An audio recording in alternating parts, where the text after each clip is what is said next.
আলু, tuna fish, ধনিয়া পাতা, কাঁচামরিচ কুচি, পেঁয়াজ কুচি, লবণ, সিনামন পাউডার, দারচিনির গুঁড়া, আদা, রসুন, ধনিয়া, জিরা, মরিচ। আমি আজকে শেয়ার করছি আপনাদের সাথে টুনা ফিশের কাবাব। এটা সবাই পারে। আমি শেয়ার করছি আমি কিভাবে করি।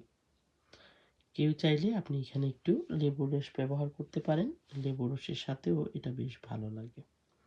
টুনা ফিশ দিয়ে খুব সহজভাবেই কাবাব বানিয়ে ফেলা যায়। এটা খেতে পোলাওয়ের সাথে বেশ ভালো লাগে। আপনি আলুটাকে খুব ভালো করে চটকিয়ে নেবেন। টুনাটাকে ক্যান থেকে খুলে টুনার পানিটাকে আপনি একটা ছাঁকনিতে নিয়ে এটাকে ধুয়ে একটু সাদা পানি দিয়ে ধুয়ে ভালো করে ঝরিয়ে তারপরে এটা ইউজ করবেন। আমি বাইন্ডিংয়ের ক্ষেত্রে এখানে একটা ডিম ব্যবহার করেছি। আপনি যদি এটাকে একটু মুচমুচো করতে চান সেই ক্ষেত্রে এখানে একটু কর্নস্টার্চ বা কর্নফ্লাওয়ার যে যেটাই বলেন 1 চামচ ইউজ করতে পারেন। কর্নস্টার্চের কারণে টুনা ফিশের কাবাবটা খুব ভালো হয়ে থাকে। আপনার বাইন্ডিংটা আপনি ব্রেড ক্রাম্ব ছাড়াই এটাকে ভাজতে পারবেন। আপনি সব উপকরণ খুব ভালো করে মেশাবেন।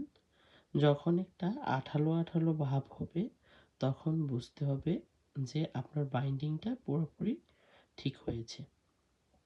এই যে দেখুন আমি দেখাচ্ছি।